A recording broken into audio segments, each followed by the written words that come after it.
የሐዋርያት ስልጣን ምንድን ነው? ጌታችን መድኃኒታችን ኢየሱስ ክርስቶስ የሰጣቸው ስልጣን ምንድን ነው? በማቴዎስ ወንጌል ምዕራፍ 10 ከቁጥር 1 ላይ ጀምረን ስንመለከት ምን ይለናል? በርኩሳን መናፍስት በአጋንንት ላይ ስልጣን አያችሁ። 12ቱን ደቀ መዛሙርቱንም ወደ እርሱ ጠርቶ እንዲያወጧቸው በርኩሳን መናፍስት ላይ ደዌንንና ሕማምንንም ሁሉ እንዲፈውሱ ስልጣን ሰጣቸው ይላል። ደዌ ያለበት ሰው ላይ፣ የታመመ ሰው፣ ርኩስ መንፈስ ያደረበት ሰው ላይ እንዲፈውሱ ምንን ሰጣቸው ይላል? ስልጣንን ሰጣቸው። ኢየሱስ ክርስቶስ ምን ይላል? በዚህ በማቴዎስ ወንጌል በዚህ መጨረሻው ክፍል ላይ ምን ይላል መሰላችሁ? በዚህ ቁጥር 18 ላይ ስልጣን ሁሉ በሰማይና በምድር ተሰጠኝ። ራሱም ማለት ነው ኢየሱስ ክርስቶስ ስልጣን ሁሉ በሰማይና በምድር ተሰጠኝ ካለ በኋላ እንግዲህ ሂዱና አሕዛብን ሁሉ በአብ በወልድ በመንፈስ ቅዱስም እያጠመቃችኋቸው ያዘዝኋቸውንም ሁሉ እንዲጠብቁ እያስተማራችኋቸው ደቀ መዛሙርት አድርጓቸው። አያችሁ፣ እንዲያጠምቁ ስልጣን ተሰጣቸው። ወደ ዓለም ሁሉ እየሄዱ እንዲያስተምሩ፣ ደቀ መዝሙር እንዲሆኑ፣ የእግዚአብሔር ልጅ እንዲሆኑ እንዲያጠምቁ። እዚህ ላይ እንዲያጠምቁ ይላል። እዚህ ጋር ምን ይላል? በርኩሳን መናፍስት ደዌ ያለበት ርኩስ መንፈስ ያደረበት ሰው ላይ እየገሰጹ እጅ በመጫን ሊሆን ይችላል፣ በመገሰጽ ሊሆን ይችላል፣ በስሙ ስልጣን ሊሆን ይችላል። ስልጣን ሰጣቸው። 12ቱን ወደ እርሱ ጠርቶ ይላል። እዛ ላይም እንደዛ ይላል። እንዲያጠምቁ፣ ደቀ መዝሙር እንዲያደርጉ፣ እንዲያስተምሩ፣ እንዲፈውሱ ምን አደረገ? ስልጣንን ሰጣቸው። ስሙ የተመሰገነ ይሁን። የቤተ ክርስቲያን ስልጣን ምንድን ነው? ዛሬ ያለችው ቤተ ክርስቲያን ስልጣኗ ምንድን ነው? ክርስቲያኖች የቤተ ክርስቲያን ስልጣን ምንድን ነው? የቤተ ክርስቲያን ስልጣን ምንድን ነው? ክርስቲያኖች ዛሬ ያለነው ቤተ ክርስቲያን ላይ ነው። ዛሬ በክርስቶስ ደም የተመሰረተችው ቤተ ክርስቲያን ላይ ነው ያለነው። ስለዚህ ዛሬ ያለችው ቤተ ክርስቲያን ስልጣኗ ምንድን ነው? ከዕለታት አንድ ቀን ጌታችን መድኃኒታችን ኢየሱስ ክርስቶስ ደቀ መዛሙርቱ በአንድ ላይ እያሉ እንግዲህ ብዙም ጊዜ አብሮ ነው የሚሆኑት እና ሰው ምን ይለኛል በሚለው በማህበረሰቡ በእስራኤል በአይሁድ በተለያየ ማህበረሰብ ውስጥ ላይ ኢየሱስ ክርስቶስ በሚያስተምርበት ሰዓት ሰዎች እኔን ምን ይሉኛል? አያችሁ አይደለም? ሰዎች እኔን ምን ይሉኛል? የዚህ የማርቆስ ማለትም የማቴዎስ ወንጌል ምዕራፍ 16 ላይ ቁጥር 13 ላይ የማቴዎስ ወንጌል ምዕራፍ 16 ቁጥር 13 ላይ ኢየሱስም ወደ ፊልጶስ ቂሳርያ ሀገር በደረሰ ጊዜ ደቀ መዛሙርቱን ሰዎች የሰው ልጅ ማን እንደሆነ ይሉታል ብሎ ጠየቀ። እነርሱም አንዳንዱ መጥምቁ ዮሐንስ፣ ሌሎችም ኤልያስ፣ ሌሎችም ኤርሚያስ ወይም ከነቢያት አንዱ ይላሉ ብሎ ተናገሩ። ህዝቡ የምለው ኤልያስ ይላሉ፣ አጥማቂው ዮሐንስ ይላሉ፣ ከነቢያት አንዱ ነው ይላሉ፣ ኤርሚያስ ነው ይላሉ። እናንተስ ከእግሬ ስር ቁጭ ብላችሁ የምትማሩ እኔን ምን ትሉኛላችሁ? ሰዎች ውስጥ ያላችሁ ነገራችሁ፣ እኔን እናንተ ምን ትሉኛላችሁ ባላቸው ጊዜ ቅዱስ ጴጥሮስ እጁን አንስቶ አንተ ውእቱ ክርስቶስ ሕያው ወልደ እግዚአብሔር፣ አንተ ክርስቶስ የሕያው እግዚአብሔር ልጅ ነህ አለ። አንተ ክርስቶስ የሕያው እግዚአብሔር ልጅ ነህ። አንተ የእግዚአብሔር ልጅ ነህ። አንተ ክርስቶስ ነህ። አንተ ሕያው የሆንክ የእግዚአብሔር ልጅ፣ ሕያው የሆነው የእግዚአብሔር ልጅ፣ አንተ መሲሁ ነህ፣ አንተ ክርስቶስ ነህ ብሎ ተናገረ። ጌታችን መልሶ እንዲህ አለው፣ የዮና ልጅ ስምዖን ሆይ በሰማያት ያለው አባቴ እንጂ ስጋና ደም ይህን አልገለጠልህምና።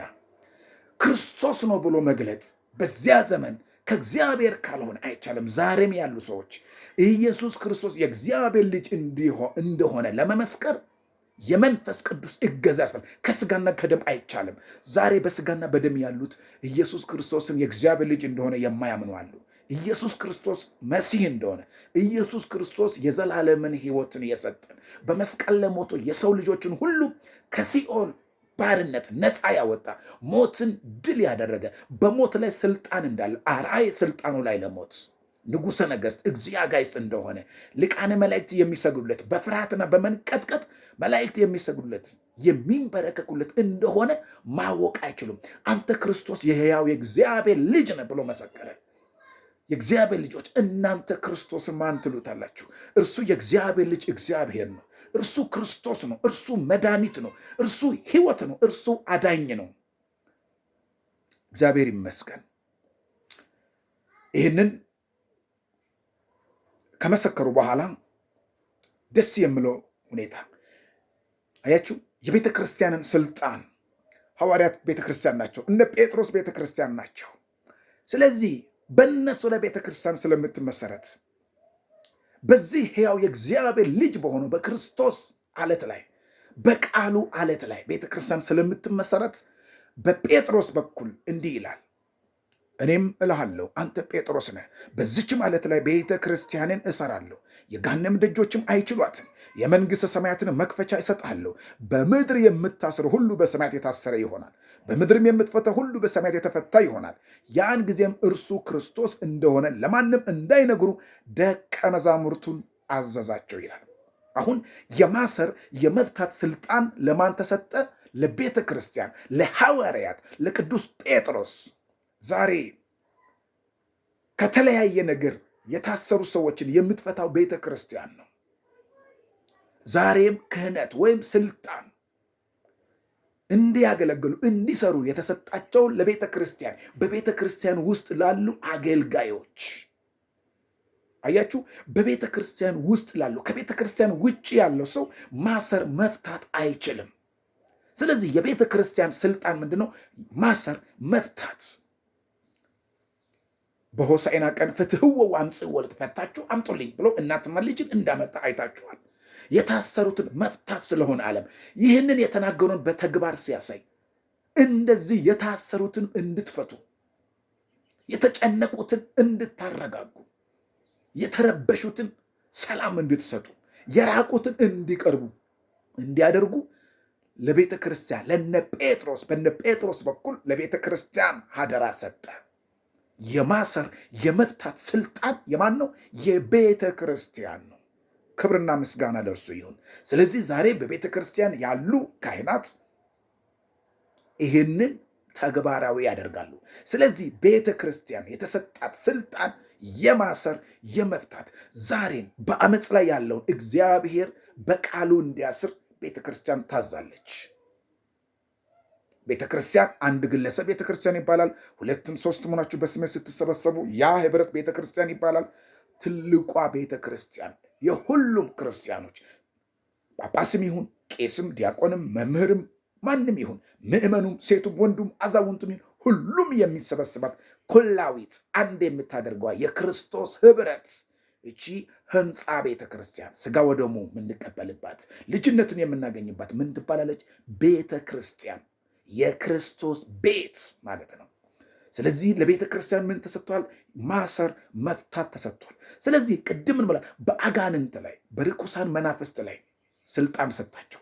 ዛሬም በቤተ ክርስቲያን ደዌ ያለበት ርኩስ መንፈስ ያደረበት ከዚህ ከርኩስ መንፈስ ከህመሙ ከደዌ የሚፈታው በማን ነው? በቤተ ክርስቲያን። ማሰር ማለት እጅና እግር በሰንሰለት ማሰር አይደለም። አንደበቱ እንዳይናገር ዲዳ ማድረግ አይደለም። ከተለያየ በሽታ የታሰረውን ሰው በበሽታ በሞት ስር ያለውን በኃጢአት ያለውን ሰው ከኃጢአት ተፈቶ በነፃነት እንድትኖሩ ክርስቶስ ነፃነት ሰጥቷቸዋል፣ ነፃ አውጥቷቸዋል ብሎ ቅዱስ ጳውሎስ እንደሰበከ በነፃነት እንዲመላለሱ ከተለያየ ኃጢአት መፈታት፣ ከነውር መፈታት፣ ከዘረኝነት መፈታት፣ ከጎጠኝነት መፈታት፣ ከዝሙት ስራ መፈታት፣ ከነፍስ ገዳይነት መፈታት፣ በእግዚአብሔር እርፍ ማለት እናንተ ደካሞች ሸክማችሁ የከበደባችሁ ወደ እኔ ኑ እኔም አሳርፋችኋለሁ ብሎ እንደተናገረ በእግዚአብሔር በቃሉ ማረፍ እንዲሆን ያላረፉት እንዲያርፉ ማድረግ ነው። በሰንሰለት በኃጢአት ሰንሰለት የታሰሩትን መፍታት ማለት ነው። እግዚአብሔር ይመስገን። የክርስቲያኖች ወይም የአማኞች ስልጣን ምንድን ነው? የክርስቲያኖች ወይም የአማኞች ስልጣን ምንድን ነው ካል የእግዚአብሔር ልጅ የመሆን ስልጣን። አንድ ክርስቲያን በአብ በወልድ በመንፈስ ቅዱስ ተጠምቆ የማን ልጅ ይሆናል? የእግዚአብሔር ልጅ ይሆናል። አንድ ክርስቲያን የመስቀሉን ስራ አምኖ የማን ልጅ ይሆናል? የእግዚአብሔር ልጅ ይሆናል። ስለዚህ አማኝ ወይም በክርስቶስ የሚያምን በአብ በወልድ በመንፈስ ቅዱስ አምኖ የተጠመቀ ሰው የማን ልጅ ይሆናል? የእግዚአብሔር ልጅ። ስለዚህ የእግዚአብሔር ልጅ የመሆን ስልጣን አለው ማለት ነው። እኔ የእግዚአብሔር ልጅ ነኝ። ይህንን ስልጣን የሰጠ ራሱ እግዚአብሔር ነው። በዮሐንስ ወንጌል ምዕራፍ 1 ከቁጥር 12 ላይ እንዲህ ይላል፣ ለተቀበሉት ሁሉ ግን በስሙን ለሚያምኑት ለእነርሱ የእግዚአብሔር ልጆች የሆኑ ዘንድ ስልጣንን ሰጣቸው። አለቀ። የእግዚአብሔር ልጅ እንድትሆኑ ምንን ሰጣችሁ ይላል? ስልጣንን። ሌላ ማንም አይደለም። አንድ ሰው የእግዚአብሔር ልጅ በመስቀሉ ስራ ሲያምን እኔ እግዚአብሔርን አመልኳለሁ፣ ስለ እኔ በመስቀል ላይ ተሰቅሏል፣ እግዚአብሔር አብ፣ እግዚአብሔር ወልድ፣ እግዚአብሔር መንፈስ ቅዱስ አንድ እግዚአብሔር ብዬ ሳምን፣ በመስቀል ላይ የተከፈለው የኔ ነው ብል ሳምን፣ በውሃ ስጠመቅ ምን አገኛለሁ? የእግዚአብሔር ልጅ የመሆን ስልጣንን አገኛለሁ ማለት ነው። የቤተሰብ ስልጣን አያችሁ፣ የቤተሰብ ስልጣን። ለምሳሌ መድኃኒታችን ኢየሱስ ክርስቶስን ቤተክርስቲያንን ይወዳታል ይላል ቅዱስ ጳውሎስ። አያችሁ፣ ክርስቶስ የቤተ ክርስቲያን ራስ እንደሆነ፣ ባል የሚስቱ ራስ፣ ባል የሚስቱ ራስ ማን? ክርስቶስ የቤተ ክርስቲያን ራስ እንደሆነ፣ ስለዚህ ባልና ሚስትን አንድ አድርጎ አንድ አካል አድርጎ ክርስቶስ አካላችን፣ እኛ የእርሱ አካል አቸው። ይህ ምንድን ነው? ጳውሎስም እኔ ክርስቶስን እንደሚመስል እናንተም እኔን እንድትመስሉ ወደ ክርስቶስ መምሰል፣ ወደ ክርስቶስ ማደግ ያስተምረናል። ስለዚህ ሚስት ማለትም ባል የቤቱ ራስ፣ ክርስቶስ የቤተ ክርስቲያን ራስ እንደሆነ፣ ክርስቶስ የቤተ ክርስቲያን አካሏ እንደሆነ፣ ክርስቶስ የቤተ ክርስቲያን ጉልላቷ እንደሆነ፣ አንድ ባል የቤት ለልጆቹም ለሚስቱም አባወራ ራስ ነው። ሚስትም ትታዘዘው፣ ልጆችም ለቤተ ክርስቲያን ይታዘዙ፣ ሚስትም ለባሏ ትታዘዝ። ዛሬ ቤተ ክርስቲያን በቤተ ክርስቲያን ያሉ ምዕመናን ወይም አማኞች ክርስቲያኖች ለክርስቶስ እንደሚታዘዙ፣ ለመሪዎች ለአባቶች እንደሚታዘዙ ሁሉ ቤተሰብ የቤተሰብ ራስ ባል ምን አለው ይላል? ስልጣን አለው ይላል። ስለዚህ ክርስቶስ ቤተክርስቲያንን ይንከባከባታል፣ ባልም ደግሞ ሚስቱን ልጆቹን ይንከባከባል። ይሄ ነው ትልቁ የቤተሰብ ራስ። ልጆች ለወላጆቻቸው እንዲታዘዙ። ዛሬ በቤተክርስቲያን ያሉ ልጆች፣ ወጣቱ እናት አባት የትኛውም ትልቅም ይሁን ትንሽም ይሁን ለማን ይታዛል? ለቤተ ክርስቲያን ይታዛል፣ ለካህኑ ይታዛል፣ ለመምህሩ ይታዘዛል። በዚህ መሰረት እንድንረዳ ያስፈልጋል። ይህንን ቃል በቃል እዚህ ማለትም 1 ቆሮንቶስ ምዕራፍ 7 ላይ ከቁጥር 4 ላይ ይሄ በጾም በጸሎት በገዛ ስጋው ላይ ባል ስልጣን እንደሌለው፣ ሚስትም ደግሞ በገዛ ስጋዋ ላይ ስልጣን እንደሌለው። ለምን? የባል ስጋ የሚስት ነው። የሚስት ስጋ የማን ነው? የባል ነው። እኛ የክርስቶስ ስለሆን ይሄ ስጋችን የማን ነው? የክርስቶስ ነው። ክርስቶስ የኛ ነው፣ እኛ የእርሱ ነን። አያችሁ፣ አንድ እንዲሆኑ ከእኛ ጋር አንድ እንዲሆኑ በዮሐንስ ወንጌል ላይ እኔና አብ አንድ ነን ስል አንድ እንዲሆኑ ሐዋርያትን እንደለመነ ሁሉ ዛሬ ቤተክርስቲያን ወደ ክርስቶስ ከፍታ፣ ወደ ቤተክርስቲያን ወደ ቅዱሳኑ ህብረት እንድትመጣ ቤተክርስቲያን ታስተምረናለች። ስለዚህ በዚህ በ1 ቆሮንቶስ አሁንም ምዕራፍ 11 ላይ የምናገኘው ምንድን ነው? እኔ ክርስቶስን እንደምመስል እኔን ምሰሉ ካለ በኋላ ቁጥር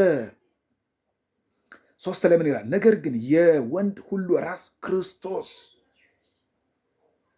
የወንድ ሁሉ ራስ ክርስቶስ፣ የሴትም ራስ ወንድ የክርስቶስ ራስ እግዚአብሔር እንደሆነ ልታውቁ እወዳለሁ። አሁን የወንድ ሁሉ ራስ ማን ይላል? ክርስቶስ ይላል።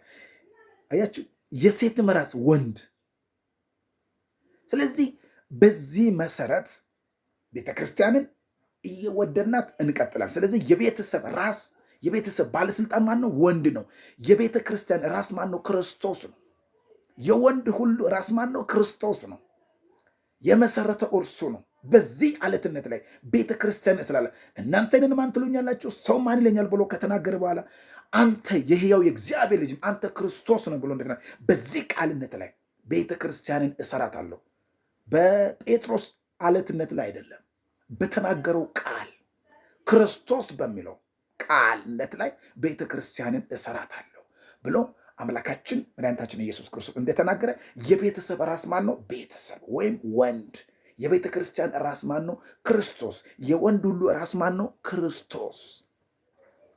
የመንግስት ስልጣን አያችሁ፣ የመንግስት ስልጣን ከየት ነው? ከእግዚአብሔር ነው። የመንግስት ስልጣን ከማን ነው? ከእግዚአብሔር ነው። አርአየ ስልጣኑ ላይ ለሞት በሞት ላይ ስልጣኑን አሳየ። ማን? ኢየሱስ ክርስቶስ። ለሐዋርያት የተሰጠውን ስልጣን እያየን ነው። ለቤተሰብ የተሰጠውን ስልጣን እያየን ነው። የቤተ ክርስቲያን ስልጣን በዚህ መሰረት የምድራውያን ባለስልጣን እነሱ እንመለከታለን። ጌታችን መድኃኒታችን ኢየሱስ ክርስቶስ ወደ ሸንጎ በተለያየ ጊዜ እንደቀረበ ታስተውላላችሁ። በዚህ በዮሐንስ ወንጌል ምዕራፍ 19 ቁጥር 11 ላይ ብዙ ጊዜ አንተ ከወዴት ነህ? አንተ ማን ነህ? እያሉ በጲላጦስ ፊት ሲነግሩት እሱ አንድ ስም እንኳን እንዳልመለሰ መጽሐፍ ቅዱስ ይነግረናል። ነገር ግን ወደ ዋና ሐሳቤ ሲሄድ ቁጥር 11 ለምን ይላል? ከላይ ካልተሰጠ በቀር በእኔ ላይ ምንም ስልጣን ባልነበረህም፣ ስለዚህ ለአንተ አሳልፎ የሰጠኝ ኃጢአቱ የበዛ ነው አለው። አሁን ወደ አንተ አሳልፎ የሰጠው ሰው ኃጢአቱ የበዛ ነው ብሎ አሳልፎ ስለሚሰጠው እንግዲህ ምንድን ነው የሚነግረን? ስልጣናቸው ሁሉም ነገር የእግዚአብሔር ፈቃድ እንደሆነ አያችሁ። በዚህ መሰረት እንደውም በዚህ በሐዋርያ ሥራ ምዕራፍ 4 ላይ ፍንትው አድርጎ ያሳየናል። አያችሁ። ይህንን ከማየታችን በፊት ሮሜ ላይ ምዕራፍ 13 ተጽፎ ቁጥር 1 እስከ 7 ላይ ያለውን ስንመለከት ለባለስልጣናት መገዛት እንዳለብን፣ መታዘዝ እንዳለብን ይነግረናል። በዚህ ላይ ክርስቲያን ግን ከእግዚአብሔር በሆነው መንገድ እንጂ እግዚአብሔር በማይፈቅደው መንገድ ልንታዘዝ ግን አይገባም። አንድ ክርስቲያን ሰውን መግደል አይቻልም። ሰውን ማሳደድ ክርስቲያን አይችልም። እውነትን መሸሸግ አይችልም። ከቃሉ ያፈነገጠ ከቃሉ ውጭ የሆነ ተግባር ሊፈጽም አይችልም። ማን? ክርስቲያን። በቃሉ በሆነው ትእዛዝ ክርስቲያን ይሰብካል እውነቱን። ክርስቲያን ለእግዚአብሔር ይገዛል። ክርስቲያን ያመሰግናል። ክርስቲያን በጾም በጸሎት ተወስኖ ይኖራል እስከ ዓለም ፍጻሜ ድረስ፣ እስከሚሞትበት ቀን ድረስ በዚህ ዓለም ላይ ሲኖር። በዚህ መሰረት ሐዋርያት ወንጌልን በሚያስተምሩበት ሰዓት በተለያዩ ባለስልጣናት በደል እንደደረሰባቸው፣ የኢየሱስ ክርስቶስን ስም እንዳይጠሩ፣ በሽተኞች ሲፈወሱ፣ ጥላቻ እንደሚበዛባቸው፣ ስደት እንደሚበዛባቸው መጽሐፍ ይነግረናል።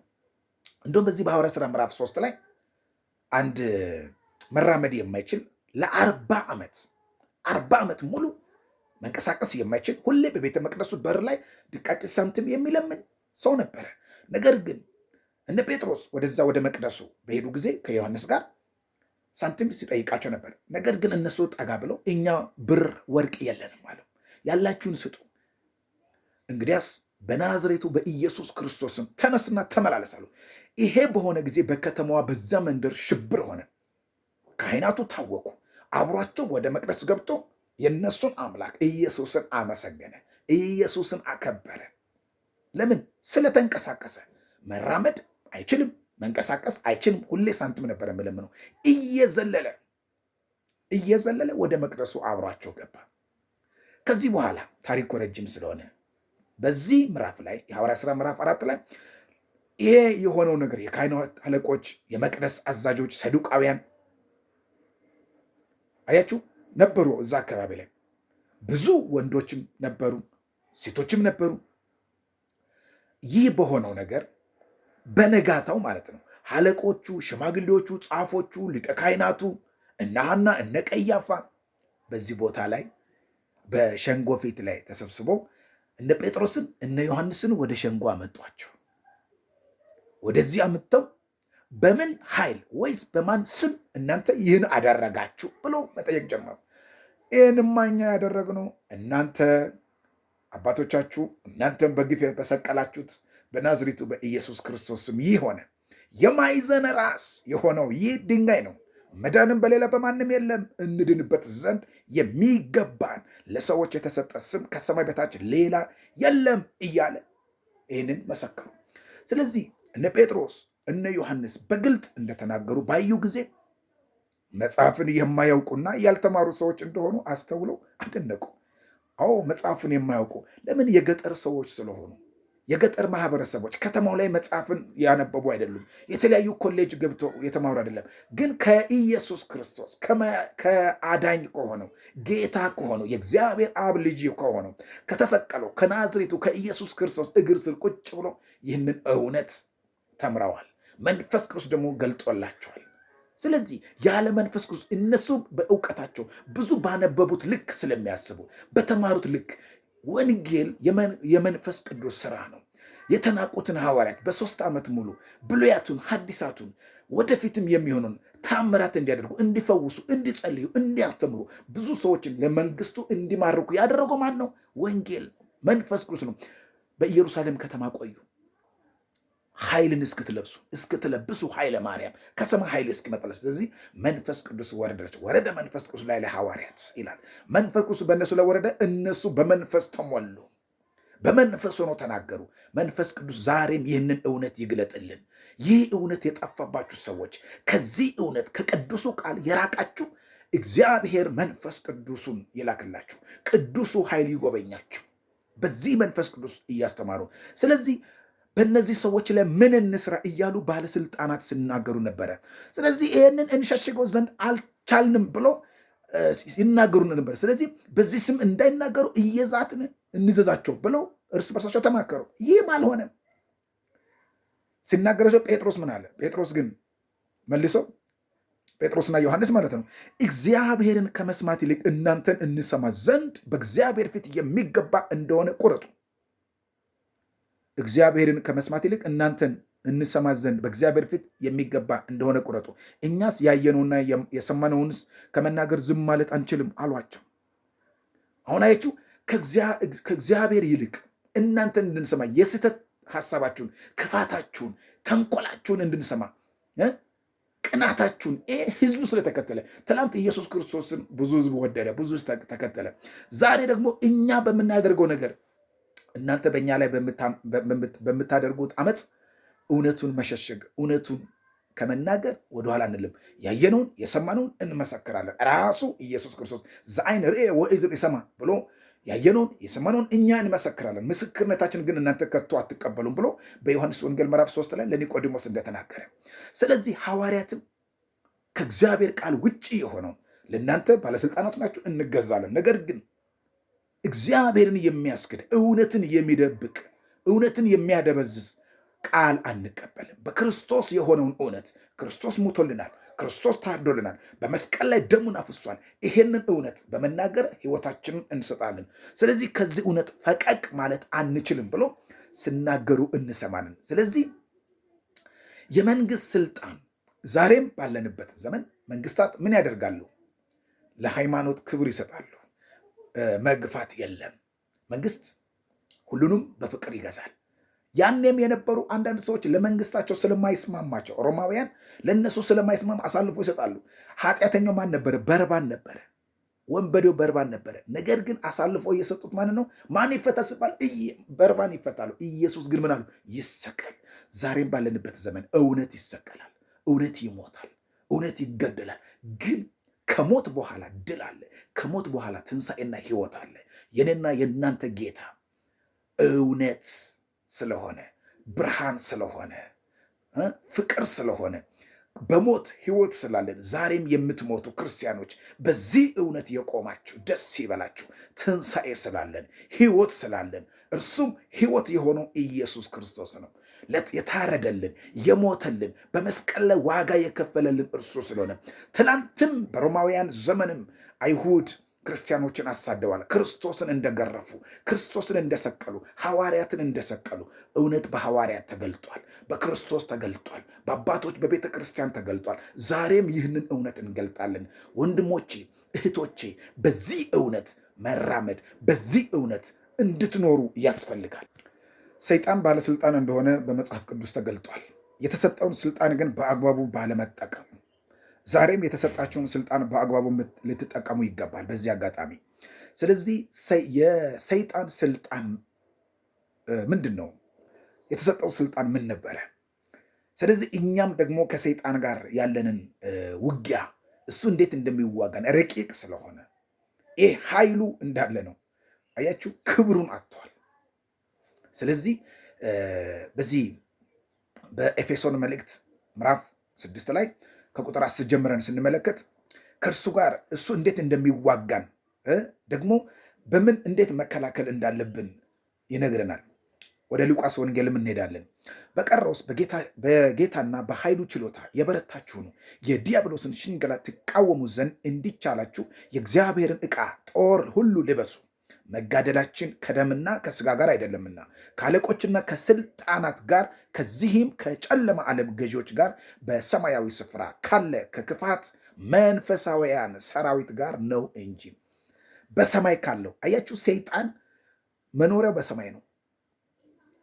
ቅዱሳን መላእክት እግዚአብሔር ሰማይና ምድርን ፈጠረ ስንል በሰማይ ምን አለ? መላእክት አሉ፣ የሚበሩ ክንፍ ያላቸው ታላቅነታቸውን አያችሁ። ሰይጣን ያኔ የተፈጠረ ነው በሰማይ እንዲኖር፣ እኛ ደግሞ በዚህ ምድር ላይ እንድንኖር። በዚህ መሰረት መጋደላችን ከደምና ከስጋ ጋር አይደለም፣ ከደምና ከስጋ ጋር አይደለም። ረቂቅ ከሆነው በሰማይ ከሚኖረው ከሰይጣን ከጨለማው ገዢ ጋር ከዲያብሎስ ጋር እሱን ምን ይላል? ከአለቆችና ከስልጣናት ከአለቆችና ከስልጣን። አሁን የመላእክት አለቃ አለ፣ የሰይጣናትም ሁሉ አለቃቸው አባታቸው ማነው? ዲያብሎስ። ከዚህም ከጨለማ ዓለም ገዢዎች ጋር ጨለማውን ዓለም ከሚገዙ በሰማያዊ ስፍራ ካለ በሰማያዊ ስፍራ ካለ ከክፋት መንፈሳውያን ሰራዊት ጋር ነው እንጂ ክፋትን ከሚሰሩ ሰዎች ጋር ከነርሱ ጋር ነው ይላል። ስለዚህ በአግባቡ ልንጠነቀቅ ይገባል። ይህንን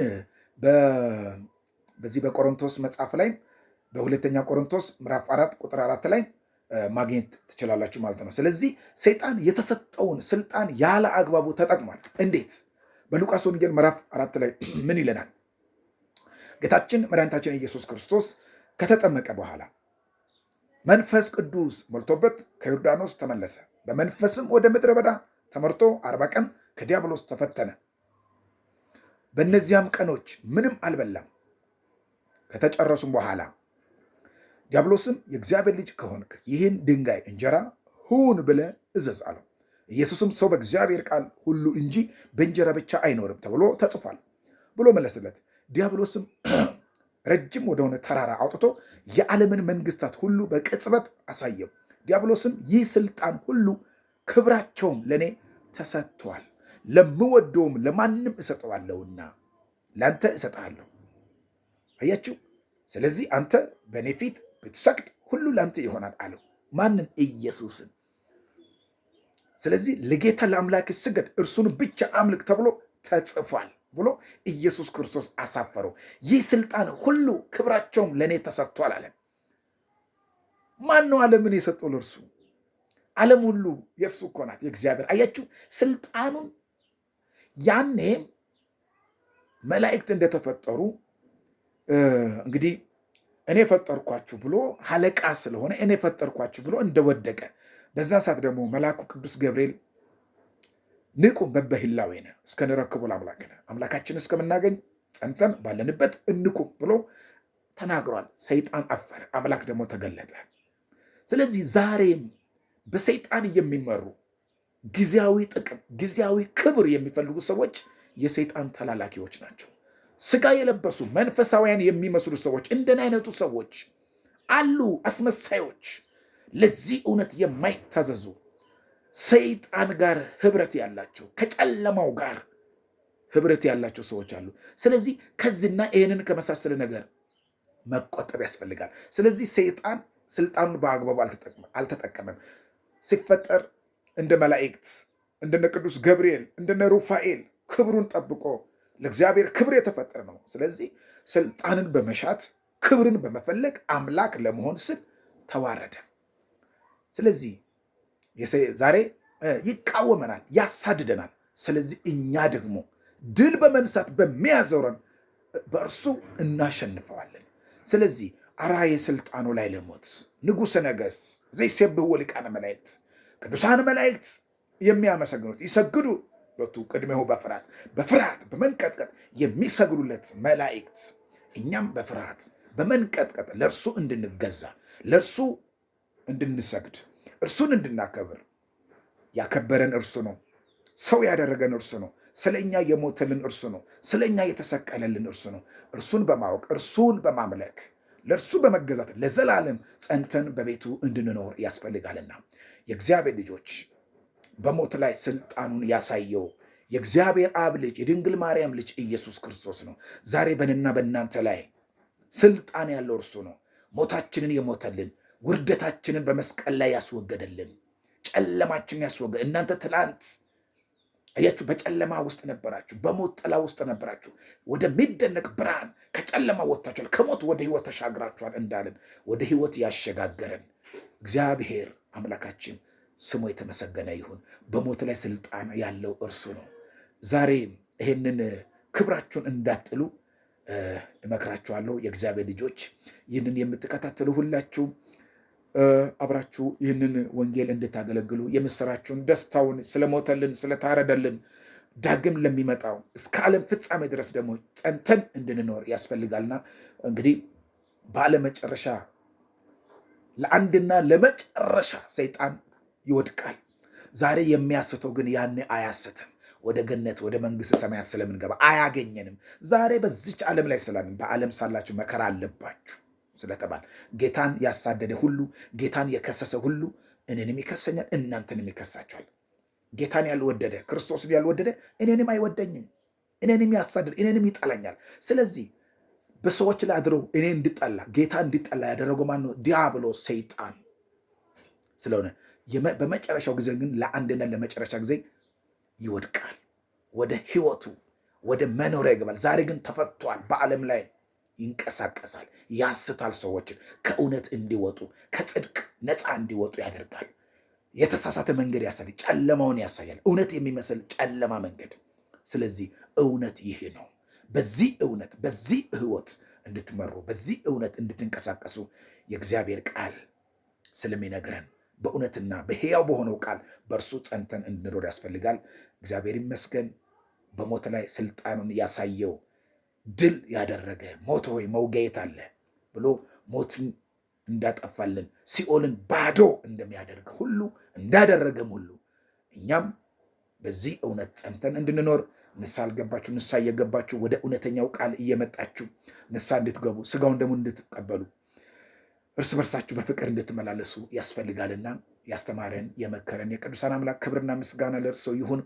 ይህንን ቪዲዮ የምትመለከቱ ያያችሁ ሁላችሁ የራሳችሁን ሀሳብ እንድትሰጡ በርታ እንድትሉ ሼር እንድታደርጉ ላይክ እንድታደርጉ ሰብስክራይብ ያላደረጋችሁ ሰብስክራይብ አድርጉ። በሚያስፈልገው ነገር ሁሉ አብረን ወንጌልን እንድናገለግል በውስጥ ማናገር ትችላላችሁ። በዚህ ዓለም ላይ እርስ በርስ በመተጋገዝ የማታልፈዋን መንግስት እንድንወርስ ያስፈልጋልና ወስብሐት ለእግዚአብሔር ወለወላዲቱ ድንግል ወስብሐት ለእግዚአብሔር።